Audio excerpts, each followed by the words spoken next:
Okay, hello guys, how's it going? I know. I was supposed to post this ages ago. I'm sorry, I got a little bit distracted. I'm a little bit ill. I'm sorry about that. But we're coming back now, and apologies now if you hear me have to take a break for a second, take a drink, because my throat's a little bit dry. Still trying to get over this illness, but it's okay. We're okay.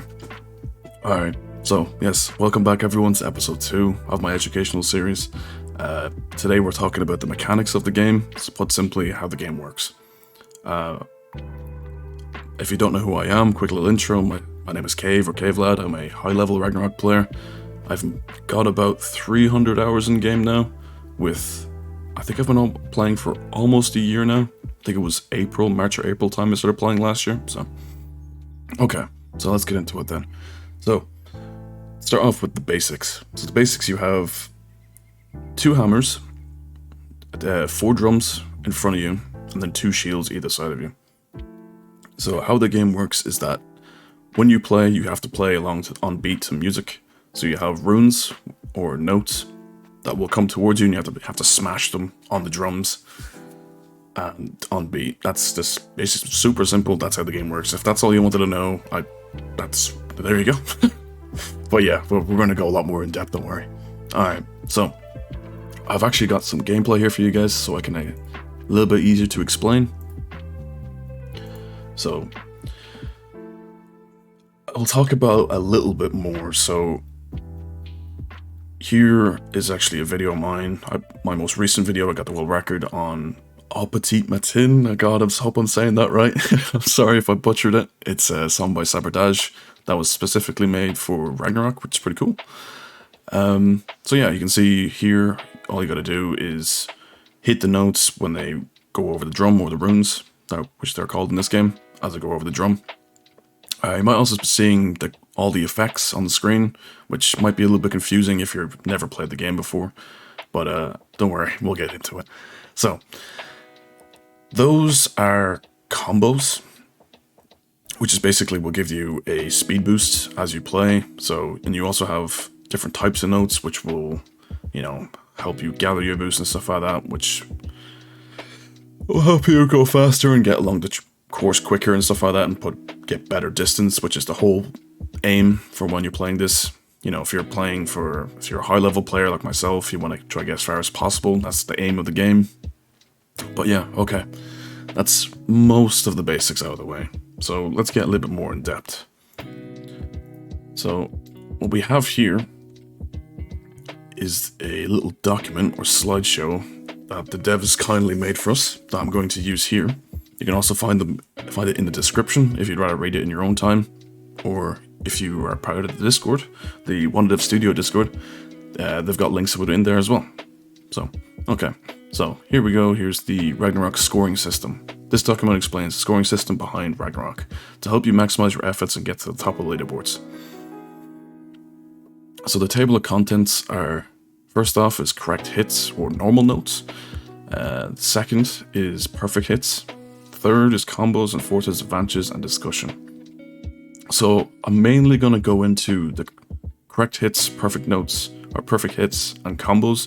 I won't really get into advantages and discussion too much. I'll leave that to you guys if you want to go click on the link or whatever, or look at it in your own time from the Discord or something like that.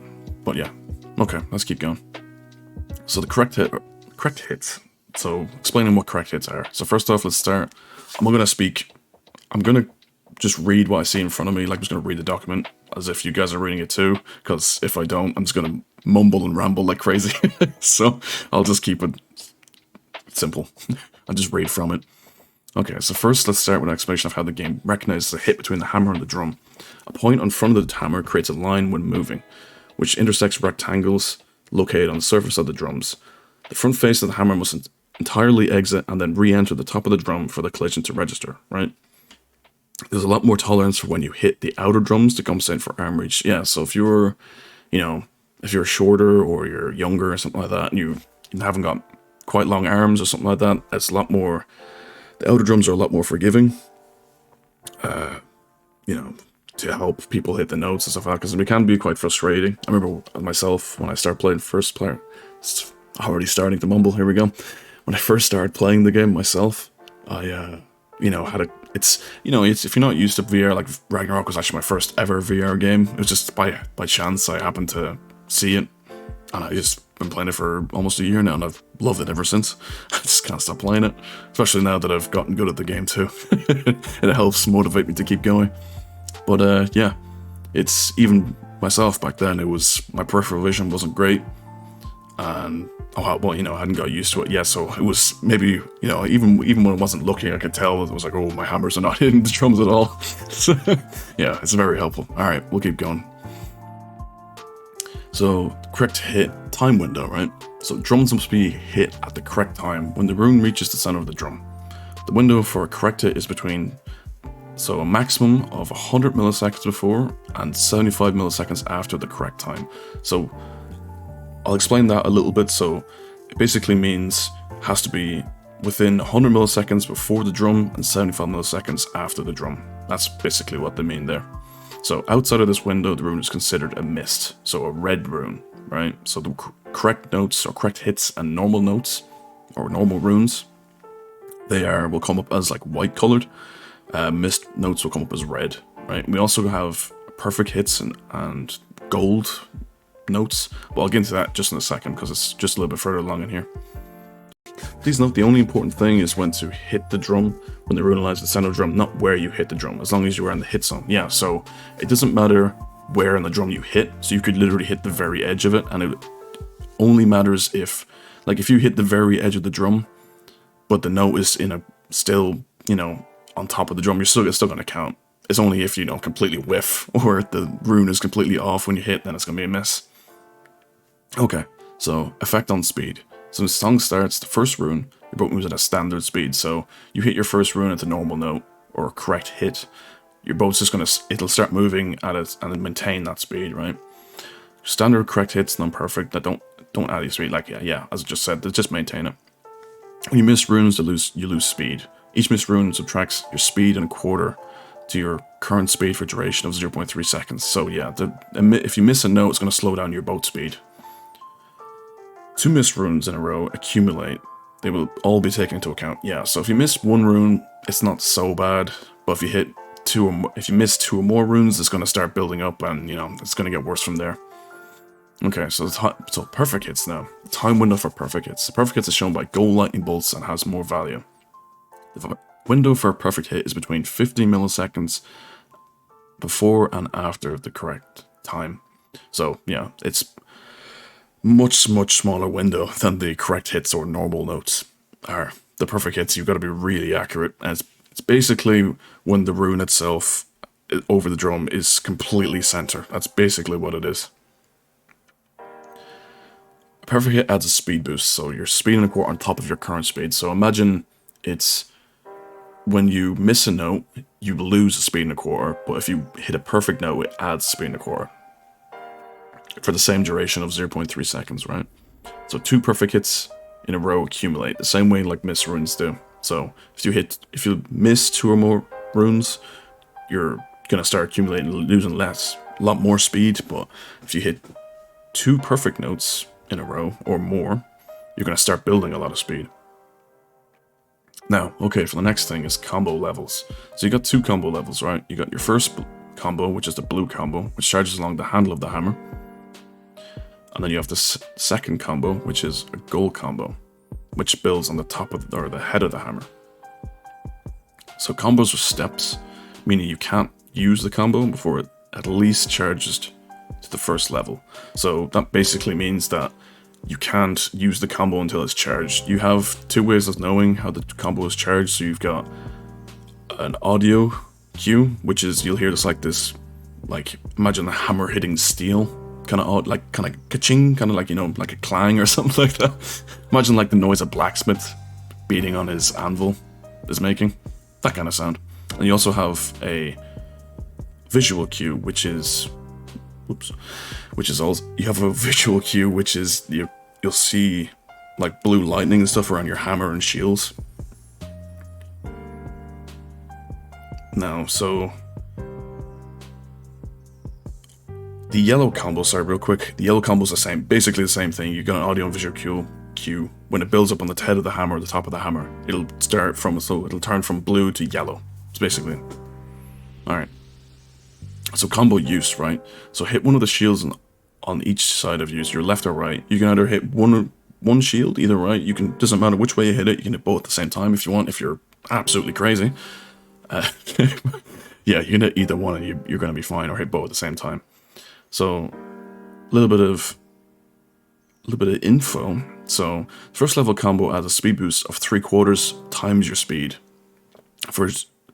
on top of your current speed, so on top of your boat speed for a duration of 1 second. And the same thing with the yellow or second level boost, the gold boost, adds a speed of 3/4 times your speed on top of your current speed for a duration of 4 seconds. Now, if you played the game for a bit, you probably have done the math yourself. So the blue boost, it's a flat boost on top of your boat speed, so imagine them as completely separate, right? So the blue boost will give you 10 meters, and the yellow boost or gold boost will give you 40 meters. So basically imagine every second gives you 10 meters. That's basically the simplest way to think about it. But yeah, just don't forget that the boat speed and the boat speed and the combos, sorry, are completely different speed, separate entities, if you will. They aren't the same thing, just in case some people might be confused about that. They're not a part of the same thing. So the best example I can give is if you say you hit say you hit a blue boost, right? But right after you use your boost or activate your combo, you miss a rune. You will still get the 10 meters, but your boat speed will slow down by a little bit. It won't be too much. Obviously, if you miss more than one rune after you activate the combo, it's going to slow your boat down a lot, but you'll still hit that. You'll still get your flat amount of boost from the combo, so you're still going to get your 10 meters. Hopefully that was still simple enough to understand. I want to be in-depth but not confusing, if that makes sense. Okay, so next is combo charge. So, combos are charged by correct or normal and perfect hits. So correct hit or normal note will give you 0.5 combo points, perfect hit will give you 1 combo point, and a missed rune will take you back down to 0. So you completely lose your combo if you miss a note. When you start a song, combos are charged after. So the first level will give you 15 points, second level will give you 30 points. Right? So it's basically doubles it every single time. So if you have to start off with 15, then you're going to have to charge next time up to 30, and then after that 45, then 60, etc. You know. But after each use, combos become harder to charge. So after using X combos, the charge levels increase. So yeah, like I just said, it doubles up every time. First level was 15 plus 10 times X points. Second level is always twice to the first level. Example, after using your first combo, the next first level combo will be reached at 25 points and the second level at 50 points. So yeah, it doubles up. Depending on what boost you want to use. Okay, we'll keep going. So, because I don't want to keep you guys here too long. Alright. Okay, yeah, so here we're going to be talking about the advantages of the system. So, you got 6 bullet points here. You guys can read them here if you like. You can pause the video. I probably won't go into them too much because they're kind of self-explanatory. Okay, let's move on. So discussion, right? So what we understand is hard to read is when player A has a higher perfect hit percentage than player B, they can still be behind them in a race. It's something you can see in some sports, for example in tennis, you still win a game while having won less points than your opponent. What we find interesting in the current system is assuming there is no perfect run, hard to believe someone will do it, but who knows? People have been very close, I will add. You will need to choose where you can lose some speed and where you could definitely need to be good and try to improve on your weakness to be better. That's the conception of sports and esport. Yeah, so they make it so it's basically what that means is if player A is hitting higher perfects than player B, they can still be behind them if they're not. Imagine right, you and your friend, right, or you and a random player you meet in a public lobby or a multiplayer match. You might be hitting way more perfects, but if the lower player, the player with not so much perfects, is hitting yellow combos and you're, hitting, player A is not using any combos or just using blues, the chance of player B is he's still going to probably be ahead unless it's an absurd amount of perfects. like 90 plus. say player A is hitting like 90% perfects, and player B is only hitting like 30%. Like in a very extreme case, but yeah, what they're saying here is very true. It's very good of describing what can happen in the games. Okay, so that's the end of that. Alright guys, I don't leave you too much longer. That's gonna be it for now. I hopefully won't be not too long, but as long getting episode 3 out. Episode 3 is gonna be in-game, so settings and stuff like that in-game that can help you guys. I don't want to say it, but I do want to say it at the same time. I probably won't be giving any personal settings away, because not for the reason you think. The reason is that everyone's different, and a game like this, it's only certain settings are going to help. I'll try to be cryptic and leave it like that. Alright guys, thanks for watching. I'll see you next episode. Goodbye.